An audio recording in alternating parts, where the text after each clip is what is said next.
नमस्कार, आदाब, सत श्री अकाल और अस्सलाम वालेकुम। मैं हूं मोहम्मद अहमद काज़मी, लेकर आया हूं आपका पसंदीदा कार्यक्रम आपके रूबरू। इस कार्यक्रम में हम जानकार लोगों से आपको मिलवाते हैं और जो बड़ी खबरें उस वक्त होती हैं उसके बारे में डिस्कस करते हैं, ताकि आपको इनसाइट, अंदर तक की मालूमात आप तक पहुंचा सकें और ये देख सकें कि आखिर जो कुछ अखबारों में आप देख रहे हैं उसके पीछे की कहानी क्या है। अभी हाल ही में मिडिल ईस्ट के मुल्कों में हिंदुस्तान के मुसलमानों से मुताल्लिक काफी हद तक एक तरह से नाराजगी है हिंदुस्तान से, और वहाँ मुख्तलिफ किस्म के इकदाम किए जा रहे हैं। इस के बीच में प्राइम मिनिस्टर नरेंद्र मोदी, उससे पहले जेपी नड्डा जो प्रेसिडेंट हैं बीजेपी के, और अब आरएसएस प्रमुख यानी इस पूरी आइडियोलॉजी के सबसे बड़े आदमी मोहन भागवत का बयान आया है। इस बैकग्राउंड में मैं आज आपको मिलवा रहा हूं जनाब वदूद साजिद साहब से, जो वरिष्ठ पत्रकार हैं, दिल्ली से बाहर हैं और हमसे स्काइप के साथ जुड़े। वदूद साजिद साहब, आपको क्या लगता है कि ये जो वाकयात हैं, जो घटनाक्रम है, वो आपस में कितना जुड़ा हुआ है और मोहन भागवत के बयान के क्या मानी है ऐसे वक्त? देखिए, मोहन भागवत का जो बयान आया है वो एक सीरीज के तहत आया है। पहले आपने सही कहा कि पहले जेपी नड्डा जो बीजेपी के अध्यक्ष हैं उनका बयान आया, उसके बाद प्राइम मिनिस्टर का बयान आया, फिर मोहन भागवत का बयान आया है। तो दरअसल ये बयान हम तो इसको कहते हैं फारसी में कि बादज खराबी बिस्यार, यानी जब बहुत ज्यादा नुकसान हो चुका है तो उसके बाद अब आप एतराफ कर रहे हैं कि हाँ एक बहुत बड़ी गलती हुई है, खता हुई है, तो उसके कोई माना नहीं है, एक बात। दूसरी ये है कि ये जो बयान आया है और उसके बाद एक और बयान आया है काज़मी साहब प्राइम मिनिस्टर का, जो उन्होंने रमज़ान की मुबारकबाद देते हुए दिया है। उन्होंने रमज़ान की मुबारकबाद भी दी है हिंदुस्तानियों को, ख़ासतौर पर मुसलमानों को जो रोज़ा रखते हैं, और ईद के ताल्लुक से एक बात कही है कि घर में रह के दुआ कीजिए, हो सकता है कि ईद तक हालात अच्छे हो जाएं और हम ईद जो है वो अच्छे माहौल में मनाएं, यानी उस वक्त तक कोरोना ख़त्म हो जाए। तो ये दरअसल एक बहुत बड़ी एक्सरसाइज चल रही है, और जो हमारे फॉरेन मिनिस्टर हैं एस जयशंकर, वो भी गल्फ के कई देशों के अपने काउंटर पार्ट से यानी विदेश मंत्रियों से बात कर चुके हैं और लगातार कर रहे हैं और लगातार उनके बयान आ रहे हैं। और इसी घटनाक्रम में कल कुवैत एम्बेसी जो हिंदुस्तान में है, उसके एम्बेसडर ने भी एक प्रेस रिलीज जारी करके कहा है कि हिंदुस्तान से हमारे ताल्लुकात बहुत अच्छे हैं। अब मैं आपको इसका बैकग्राउंड बताता हूँ। इसका बैकग्राउंड हरगिज ये नहीं है इस बयान का या मोहन भागवत साहब के बयान का कि यहाँ कोई ज्यादती हो रही है किसी एक वर्ग पर और उससे जो छवि खराब हो रही है उसको धोना है, उसको साफ करना है। ऐसा बिल्कुल नहीं है। इनको छवि की खराबी की कोई फिक्र नहीं है। उसकी कोई फिक्र होती तो ये कार्रवाई करते उन मुट्ठी भर लोगों के खिलाफ जो यहाँ इस तरह की हरकतें अंजाम दे रहे हैं, जिसकी वजह से हमारा भारत पूरी दुनिया में और खास तौर पर गल्फ में बदनाम हो रहा है। गल्फ में बदनामी की क्या वजह है, इसको बहुत ही मुख्तसरन मैं आपको समझाता हूँ। गल्फ में बदनामी की वजह यह है कि यूएई के देशों में हमारे 34,20,000 हिंदुस्तानी काम करते हैं, जिनमें मुख्तलिफ रिपोर्ट्स के मुताबिक और विनोद दुआ के मुताबिक ज्यादातर गैर मुस्लिम हैं, यानी मुसलमान उनमें कम हैं। मैं आपको एक बहुत ही इंटरेस्टिंग बात बताता हूँ काज़मी साहब, और उसके बाद इससे रिलेट करूंगा कि ये बयान क्यों आया। 2005 की रिपोर्ट ये कहती है कि 33,000 हिंदुस्तानी ऐसे हैं जो गल्फ में हैं और मिलेनियर्स हैं, यानी अरबपति हैं, और 30 हिंदुस्तानी ऐसे हैं, अब भी हैं, जो बिलियनियर्स हैं, यानी जो खरबपति हैं। तो दरअसल ये लोग जो वहां रहकर कमा रहे हैं और जो वहां से कमाकर हिंदुस्तान को भेजते हैं, जो 120 बिलियन डॉलर एक्सचेंज मनी है जो भारत को ये लोग भेजते हैं, तो ये इतनी बड़ी रकम है और ये इतना बड़ा एम्पायर है। दरअसल बैकग्राउंड ये है। अब मैं आपको बात बताता हूँ कि कुवैत का बहुत ही लेटेस्ट है। कुवैत के जो विदेश मंत्री हैं, उन्होंने एक लेटर लिखा है ओआईसी को, और उसमें लिखा है कि हिंदुस्तान में मुसलमानों के साथ जो ज्यादती हो रही है और जो सोशल मीडिया पर आ रहा है सब कुछ, तो आप यानी ओआईसी से कहा है कि इसके ताल्लुक से संज्ञान लीजिए और कोई कार्रवाई कीजिए और हिंदुस्तान से बात कीजिए। तो जाहिर है कि उससे छवि खराब होगी। उसी के संदर्भ में मोहन भागवत साहब का बयान आया। उसके बाद प्राइम मिनिस्टर ने भी जो बयान दिया, जो रमजान में गैर मामूली, मैं तो इसको असाधारण कहूंगा, इससे पहले भी उन्होंने बयान दिए हैं रमजान में मुबारकबादी के, लेकिन इतने क्लियर और इतने खुलकर नहीं कभी दिए हैं। इतने मोहब्बत वाले और इतने वालियाना अंदाज के बयान उन्होंने कभी नहीं दिए, पहली बार दिया है। और उन्होंने उसमें ईद का भी जिक्र कर दिया है एडवांस। अब आपको मैं एक बात बताता हूं कि जो लेटेस्ट जो वाकया है, दरअसल ये इसका सारा घटनाक्रम का जो सिरा है वो कहाँ जाकर मिलता है। एक उडुपी एक जगह है कर्नाटक में, उसके एक बी.आर. शेट्टी बहुत बड़े कारोबारी हैं। वो 1973 में 31 साल की उम्र में सिर्फ $8 लेकर यूएई गए थे और मेडिकल रिप्रेजेंटेटिव के तौर पर उन्होंने वहां काम किया। उसके बाद आज उनकी पोजीशन ये बनी कि उनका 3.5 बिलियन, $3.5 बिलियन का एम्पायर खड़ा हो गया। वो वहां क्या करते हैं, 29 मुल्कों में उनके 200 हॉस्पिटल हैं। बेस उन्होंने यूएई को बनाया है, दुबई में उन्होंने बेस बनाया, और उनके ताल्लुकात इतने हो गए राजनीतिक घरानों से, पॉलिटिशियन से, कि हिंदुस्तान से जब भी कोई बड़ा आदमी जाता है, खासतौर पर प्रधानमंत्री जाते हैं या हमारा प्रेसिडेंट साहब जाते हैं, तो वो जो रूलिंग फैमिली के लोग और जो वहाँ के प्रधानमंत्री और वहाँ के हेड इस्तकबाल करने के लिए, वेलकम करने के लिए खड़े होते हैं, तो उनमें एक आदमी बी.आर. शेट्टी भी होता है। यानी इनका इतना बड़ा वहां मकाम है।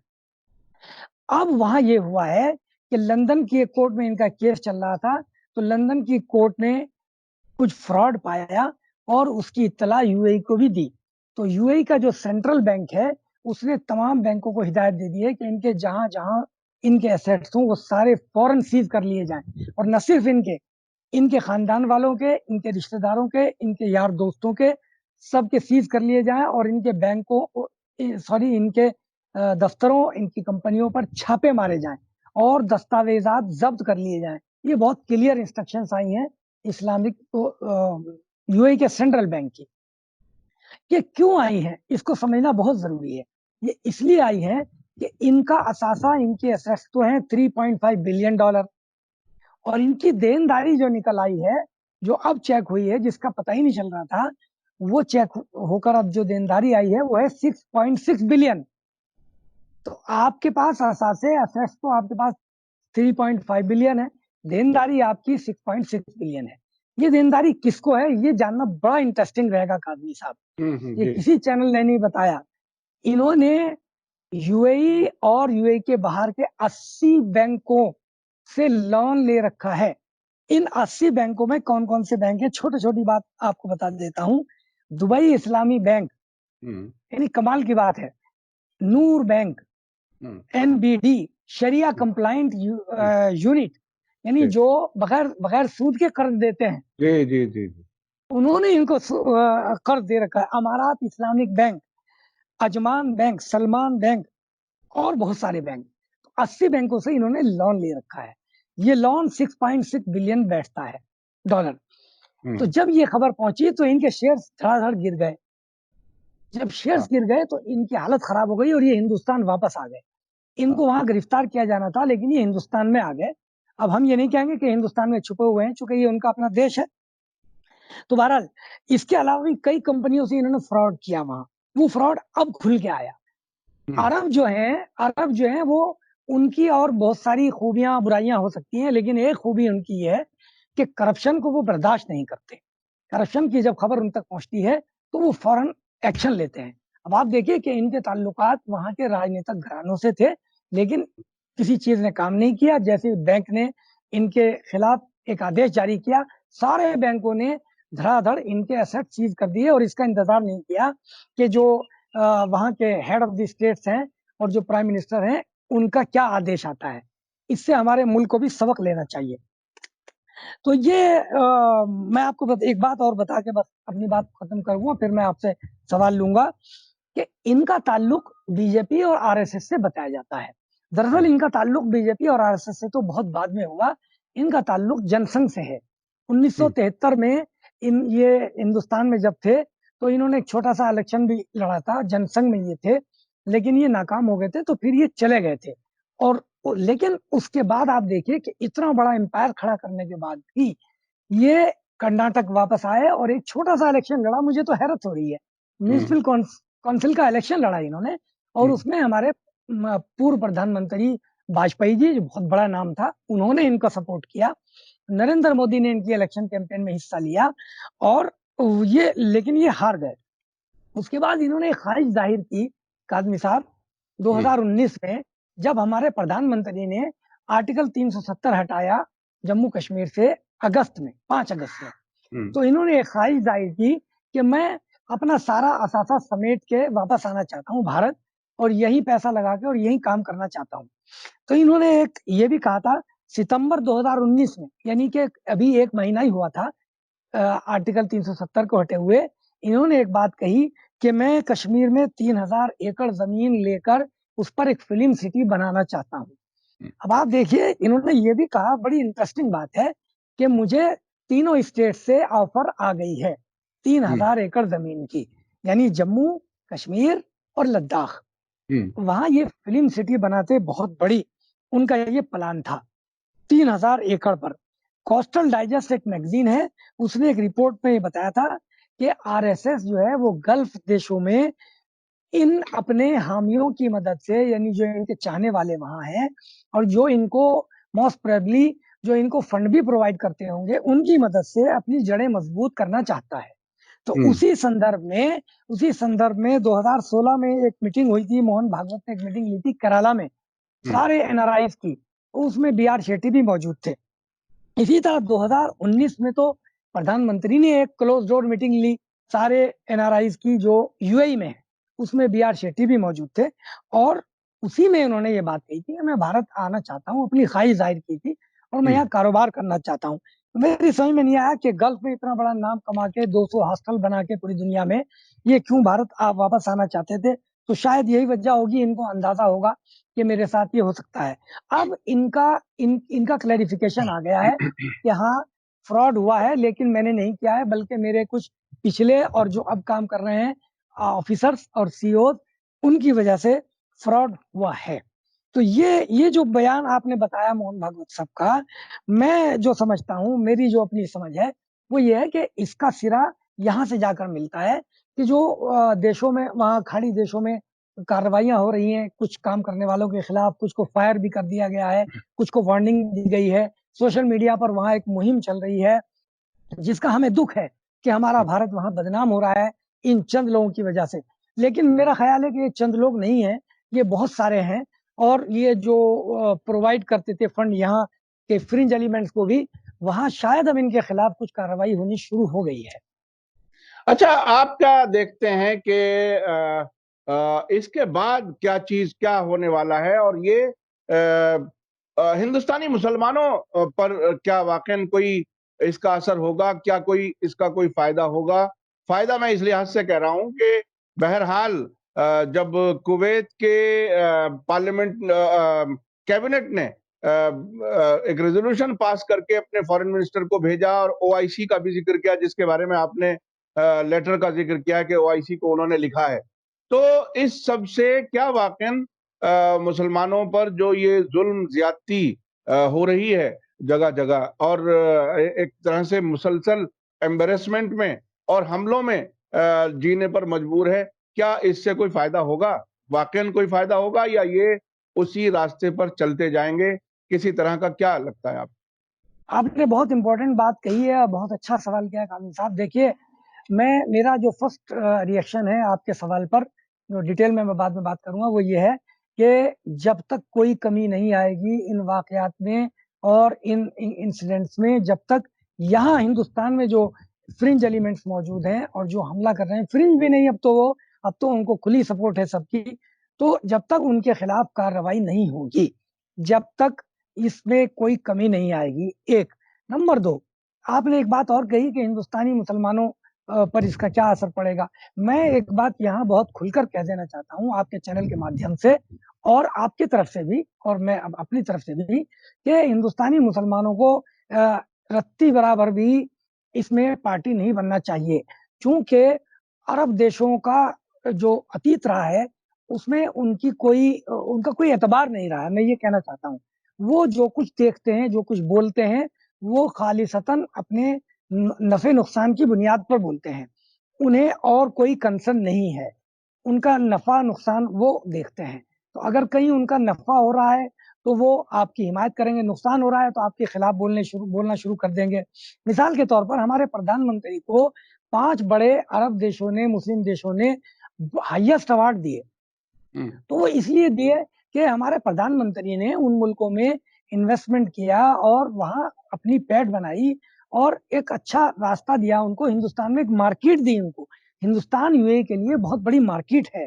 तो ये सवाल ये है कि इससे पहले कितने अच्छे अच्छे प्रधानमंत्री हुए हैं। खुद अटल बिहारी वाजपेयी बहुत अच्छे प्रधानमंत्री हुए हैं इनके मुकाबले में, तो उन तक को कोई अवार्ड नहीं मिला। डॉक्टर मनमोहन सिंह इतना बड़ा नाम है, 10 साल प्राइम मिनिस्टर रहे, इतने बड़े इकोनॉमिस्ट हैं, पूरी दुनिया में उनकी इज्जत है, उनको किसी अरब देश ने अवार्ड नहीं दिया।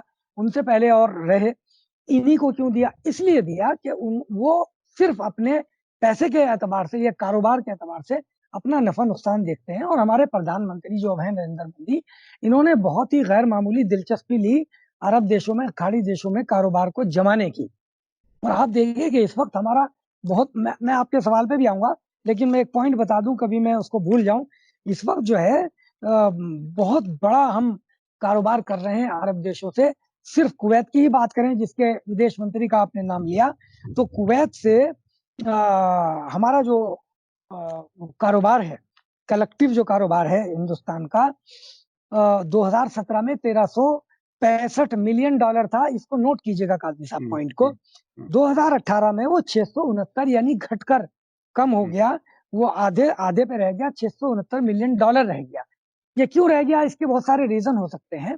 एक रीजन वो भी हो सकता है जो आपने बताया कि जो भारत में मुसलमानों के साथ हो रहा है, लेकिन और भी बहुत से रीजन हो सकते हैं। तो हमारे प्रधानमंत्री और हमारा जो आरएसएस है, उसको बड़ी घबराहट हुई कि ये क्या हो रहा है। $1365 मिलियन कारोबार से $669 मिलियन पे आ गया।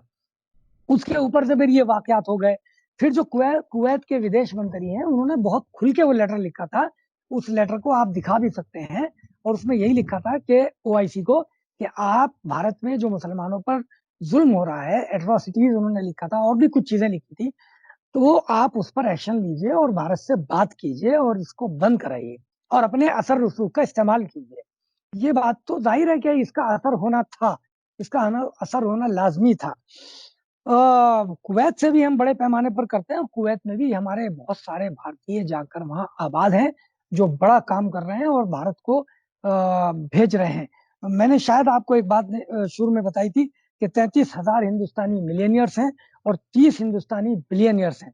और हिंदुस्तान में टोटल 130 जो है वो बिलियनियर्स हैं, उनमें से 30 जो है वो यूएई में रह रहे हैं।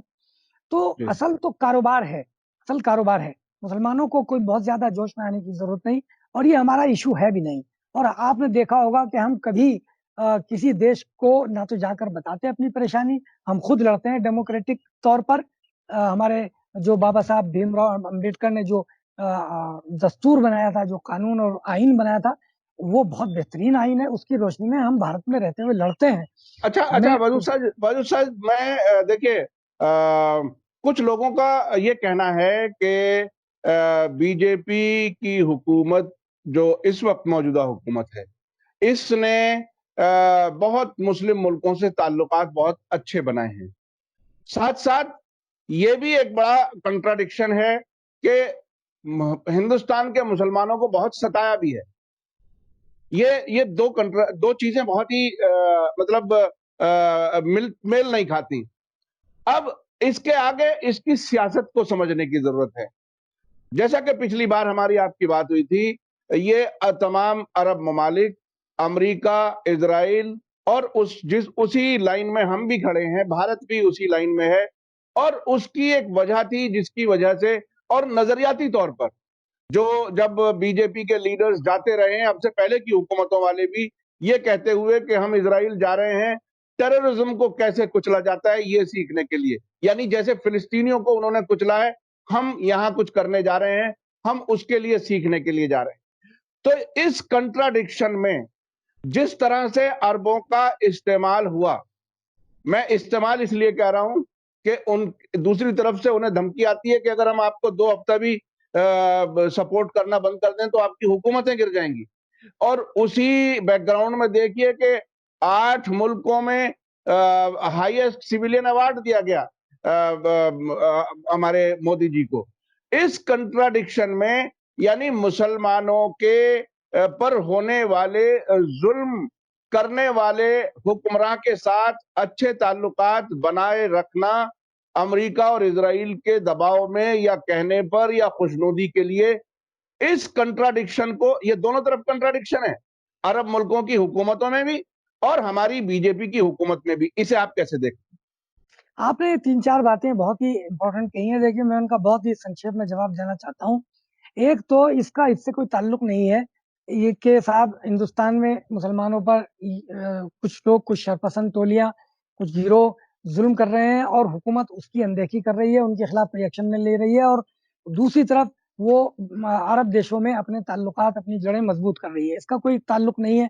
वजह उसकी यही है जो मैंने आपको बताई।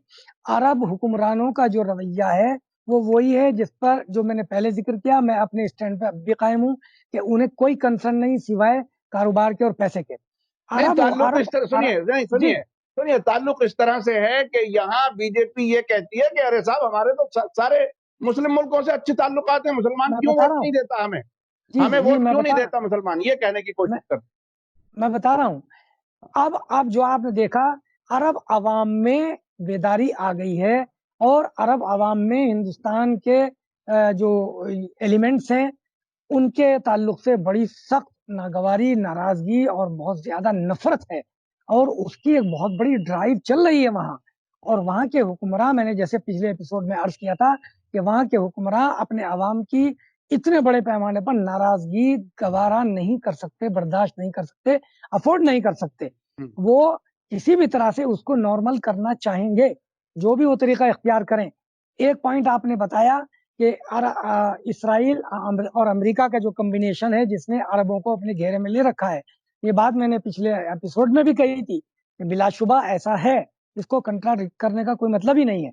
भारत की बात आपने एक जिक्र की, ये अब नहीं है। जब अडवाणी हमारे हमारे डिप्टी प्राइम मिनिस्टर होते थे, उनके ज़माने में जम्मू कश्मीर में हमने ये सुना था, बहुत सी रिपोर्ट्स आई थी कि इसराइल के फौजी आए हैं जो हमारे फौजियों को, हमारी मिलिट्री को ये सिखा रहे हैं कि टेररिज्म को किस तरह कुचला जा सकता है। और अफसोस की बात यह है कि हमें टेररिज्म से कोई हमदर्दी नहीं। टेररिज्म को कुचलने के जितने तरीके हो सकते हैं और जहां से भी हो सकते हैं वो सीखने चाहिए। लेकिन जब आप ये कहते हैं कि हमने फलस्तीनियों को किस तरह कुचला है, तो तब हमें एतराज होता है और तब हमें तकलीफ होती है। फलस्तीनियों को हम हरगिज हरगिज टेररिस्ट नहीं कह सकते। फलस्तीनी खुद मजलूम है, बल्कि फलस्तीनियों पर जो जुल्म कर रहा है वो टेररिस्ट है। हम इसराइल को टेररिस्ट कहने में हमें कोई तकल्लुफ, कोई शर्म नहीं है। और जो इसराइल का साथ दें, चाहे वो अरब देश हो, चाहे अमेरिका हो, वो उसका साथ दे रहे हैं तो वो जानबूझकर उसका साथ दे रहे हैं, उनको भी हम उसी सफ में खड़ा करते हैं। वो भी दहशत गर्द हैं। फलस्तीन मजलूम है, फलस्तीनी मजलूम है। तो जब आप ये कहते हैं कि हमने जिस तरह फलस्तीनियों को कुचला है, उस तरह हम आपको बताते हैं कि कैसे कुचलिए दहशत गर्दों को। या जब हमारे हुक्मरान ये कहते हैं कि आप हमें वो सबक दीजिए कि जिस तरह आपने फलस्तीनियों को कुचला है, किस तरह हम यहाँ दहशत गर्दों को कुचलें, तो हमें तकलीफ होती है और हमारा एतराज है। तो ये काजमी साहब, ये डिप्टी प्राइम मिनिस्टर थे हमारे अडवाणी साहब, ये उनके दौर से चला आ रहा है। और जी, जी, अब तो जी। मैं आपको क्या बताऊं, कुल्लू मनाली जो हिमाचल का इलाका है, वहां तो बाकायदा जो नाई है, हज्जाम है, वो हेब्रो जबान सीख गए हैं, क्योंकि जी। वहां बहुत सारे इसराइली रहते हैं, टूरिस्ट भी अब तो आते हैं वहां। अब तो वहां आपको इसराइली जबान में साइन बोर्ड भी मिल जाएंगे। देखिए, आपने दहशतगर्दी की बात कही, और दहशतगर्दी एक ऐसा लफ्ज है कि बहुत बुरी बात है। ये बात सही है जो आप कह रहे हैं, लेकिन जिसको चाहें अपने सियासी मकसद हासिल करने के लिए दहशतगर्द कह दें। अब तो हाल ये हो गया है कि हमारी दिल्ली पुलिस जामिया में प्रोटेस्ट करने वालों, शाहीन बाग में प्रोटेस्ट करने वालों के खिलाफ यूएपीए कानून लागू कर रही है, जो टेररिज्म के खिलाफ है। तो ये तो अपने जिस तरह से भी अपने सियासी मकासद के लिए जिसको चाहें टेररिस्ट कहते हैं, अब वो दौर शुरू हो रहा है। तो ये बहरहाल एक बड़ी तकलीफ की बात है। बहुत से ये मुकदमे बहुत से लोगों को ये उम्मीद है कि जब ये हायर कोर्ट में जाएंगे तो ये गिर जाएंगे, लेकिन नीयत तो जाहिर हो रही है ना। ये अब बिल्कुल। जम्मू कश्मीर तक की बात नहीं है, अब जामिया और ओखला और शाहीन बाग इस सब में जिन्होंने कॉन्स्टिट्यूशन के तहत पीसफुल प्रोटेस्ट किए थे, उनके खिलाफ दहशतगर्दी वाला कानून लागू किया जा रहा है। तो ये इसको आप कैसे देखेंगे? अब बात नहीं, जम्मू कश्मीर तक महदूद नहीं है।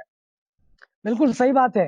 देखिए, ये तो 2014 के बाद ही अंदाज़ा हो गया था जब इन्होंने शुरू किया था। और जो मैं आपको एक बात और बताता हूँ, जो एक पकड़-धकड़ हुआ करती थी, मुस्लिम नौजवानों को पकड़ा जाता था दहशतगर्दी के नाम पर, उसमें तो अब कमी आ गई है। उसकी कमी के हालाँकि दूसरे असबाब भी हैं।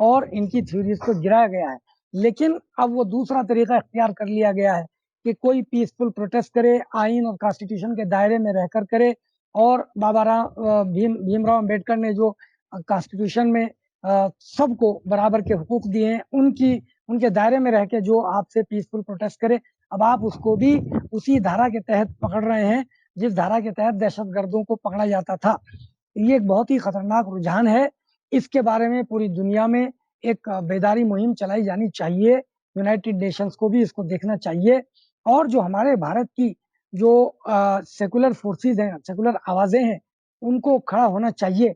असल में क्या है, मैं आपको एक बात बताऊँ, बड़ी तकलीफ की बात है कि लॉकडाउन ने एक मौका प्रोवाइड कर दिया है पुलिस को और दूसरी एजेंसीज़ को। लॉकडाउन लगा हुआ है, उसमें सब लोग अपने-अपने घरों में हैं, तमाम एनजीओ घरों में हैं और ऐसे में लोगों को उठा-उठा कर ले जाया जा रहा है। आपने ज़िक्र किया जामिया का, आप इसका भी ज़िक्र कीजिए साथ-साथ कि जो ईस्ट दिल्ली में 24 फरवरी को फ़साद हुआ था और उसमें बड़े पैमाने पर लोग मारे गए थे, उसमें बड़ी पैमाने पर गिरफ्तारियाँ हुई थी। आज भी गिरफ्तारियाँ जारी हैं। ये जी। शिकायतें आ रही हैं कि जो विक्टिम्स हैं, उनके घरों से लड़कों को उठा-उठा कर ले जाया जा रहा है। ऐसे में जब लॉकडाउन में सब लोग अपने-अपने घरों में बंद हैं, लॉकडाउन का पालन कर रहे हैं, कोई बाहर निकल के नहीं आ सकता, ऐसे में लड़कों को, बच्चों को उठा-उठा कर ले जाया जा रहा है, तो ये बड़ी तकलीफ की बात है। ये बातें सामने आनी चाहिए। हमारे प्रधानमंत्री जो एक बहुत खूबसूरत बयान देते हैं, उन्हें दरअसल अपने ये बयान अगर वो ना दें और कार्रवाई करें और इन रिपोर्टों पर भी ध्यान दें, जो रिपोर्ट्स आ रही हैं कि बेगुनाहों को ले जाया जा रहा है और विक्टिम्स के घरों से ले जाया जा रहा है। हमारी प्रधानमंत्री से अपील है कि वो इस पर ध्यान दें। बयान देने से बेहतर ये है हमारे लिए, और ये जो एलिमेंट्स हैं इनके खिलाफ कार्रवाई करें, वरना पूरी दुनिया में इसी तरह बदनामी होगी। और देखिए, मैं फिर वापस आता हूँ उसी बात पर, वक़्त शायद आपके पास कम है जी, कि जी, जी। हुक्मरान हुक्मरान कुछ भी करें, अमेरिका के दबाव में करें, इसराइल के दबाव में करें, अवाम में बेदारी आ गई है और अवाम को कुचलना और दबाना इतना आसान नहीं होगा। बहुत-बहुत अरब की शुक्रिया अवाम की वदूद। बात कर रहा हूँ। जी, वदूद साजिद साहब, बहुत-बहुत शुक्रिया। आज थोड़ा-सा लंबी हुई बात, लेकिन उसमें कई इश्यूज़ कवर हुए और ये सब एक-दूसरे से जुड़े हुए हैं। ये सब एक-दूसरे से जुड़े हुए हैं। इन सब चीज़ों को एक साथ रख कर के, समझ कर के ही पूरी साज़िश का अंदाज़ हो सकता है। ये इन सब चीज़ों को इंटर रिलेट करके ही देखेंगे तो समझ में आएगा कहानी क्या है। तो मैं बहरहाल आइंदा हफ्ते फिर आपसे मुलाकात होगी, मीडिया स्टार के दर्शकों तक आप की बात पहुंचाएंगे। मैं आखिर में दर्शकों से कहना चाहूंगा कि वदूद साजिद साहब ने अपना भी एक चैनल शुरू किया है।